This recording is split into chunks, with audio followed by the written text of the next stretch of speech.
रांची डुमगुड़िया भवन में राष्ट्रीय समन्वय समिति की अहम बैठक रखी गई, जिसमें दिल्ली के जंतर मंतर में महाधरना की घोषणा 25 फरवरी को की गई। इस मौके पर पूर्व मंत्री देव कुमार दल ने कहा कि आदिवासियों के लिए जनगणना प्रपत्र और आदिवासी धर्म कलाम की मांग लंबे समय से हम लोग करते आ रहे हैं, लेकिन अभी तक इस पर किसी भी प्रकार की संज्ञान नहीं ली गई। इसी को लेकर हम लोग दिल्ली में महाधरना करने जा रहे हैं, जहाँ पूरे राज्य से आदिवासी समुदाय पहुंचेंगे और केंद्र सरकार का ध्यान आकृष्ट करने का प्रयास करेंगे। हम लोग जनजाति समाज के सभी अगुआ साथी लोग यहाँ पर हैं और 25 फरवरी 2026 को दिल्ली जंतर मंतर में महाधरना कार्यक्रम का आयोजन किया गया है।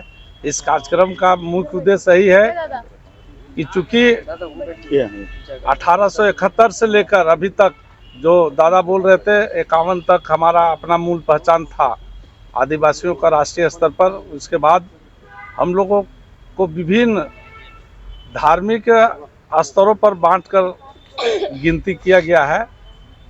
आज हमारा जनजाति समाज विभिन्न संगठन बनाकर अपने अपने स्तर से आज जागरूक होने का काम किए हैं और हम लोग देख रहे हैं कि चूंकि स्वाभाविक है आप लोग का सवाल, लेकिन ये भी तर्क है कि भाई एक बाप का 5 भाई 7 बेटा पैदा होता है तो उसी घर का वो हिस्सा होता है। तो उसी तरह विभिन्न संगठन के लोग अगर अलग अलग हम लोग शुरू में मांगा करते थे, लेकिन आज परिस्थिति ऐसा बना हुआ है कि राष्ट्रीय स्तर पर हमारा अपना मूल पहचान अस्तित्व का सवाल है और ऐसे परिस्थिति में हम लोग एकजुट होकर पूरे राष्ट्रीय स्तर पर हम लोग आज आदिवासी ट्राइबल कॉलम के सवाल पर हम लोग एकमत हैं।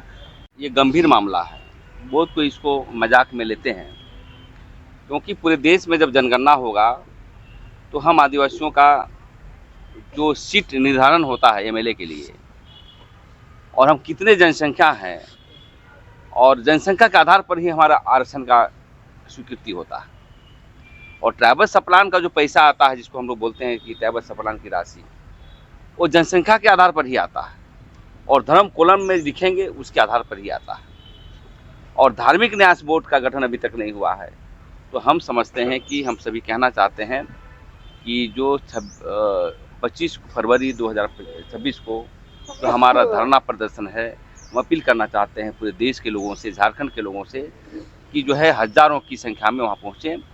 क्योंकि देखिए, हमेशा राजनेता लोग देखते हैं और आप भी देखते होंगे, चुनाव के समय में बोलेगा सरना कोड देंगे, चुनाव के समय पर एजेंडा में रखेगा और जब जीतने के बाद वो जैसा का तैसा हो जाएगा।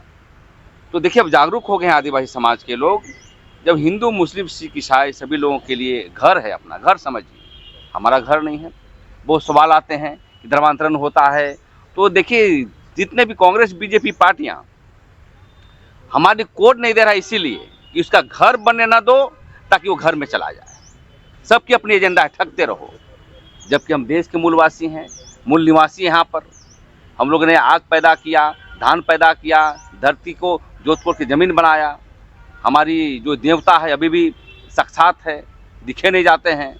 तो मैं ही कहना चाहता हूँ कि ये लड़ाई ऐतिहासिक होगी और सभी राजनीतिक पार्टियों से भी कहना चाहता हूँ कि ज़्यादा आदिवासियों को मुख्य न समझें। आप अपने पार्टियों के एजेंडे में रखते हैं और धर्म कोड की बातें आती है तो कोई क्या क्या बोल देता है लोग, कोई गोंडी भिलाला, कोई क्या। तो हमारा ये मांगना है कि सरना गोंडी रहते हुए ही हम आदिवासी धर्म को लिखें, ताकि जितने भी हमारे 781 जनजाति 15 करोड़ से ऊपर हम लोग हैं, उसको एक सांचा के तहत आए और हम लोग को भी एक धर्म कोड मिले। देखिए, निश्चित रूप से पूरे देश में अगर आप देखेंगे तो 2011 में 83 तरह का धर्म मांगा गया था और हम लोग 2015 में स्पेशल सरना धर्म ही मांगने गए थे। तो उस समय जनगणना महारजिस्ट्रार या गृह मंत्रालय ने हम लोगों को एक पत्र दिया कि अगर आपको हम सरना को अलग धर्म कॉलम दे देंगे तो फिर तो गोंडी भी बोलेगा हमको अलग दीजिए, सारी भी बोलेगा, सब ये अव्यवहारिक है। इसलिए हम जो है आपका मांग को अस्वीकृत करते हैं। उसके बाद ही हम लोग पूरे देश स्तर पर जो है हम लोग जो है इस पर रिसर्च किए कि 1971 से 1951 तक जो जनगणना हुई, तो उसमें हम लोगों ने देखा कि भाई 1931 में ट्राइबल रिलीजन आदिवासी धर्म है, तो पूरे देश स्तर पर तय हुआ कि हमको इसी के लिए को आदिवासी धर्म को रीस्टोर करने का मांग करना चाहिए। तो इसलिए हम लोग जो है आदिवासी धर्म पर जा रहे हैं। जेपी भारत लाइव, भारत की बात जेपी के साथ। वीडियो को लाइक करें, शेयर करें और चैनल को सब्सक्राइब करें।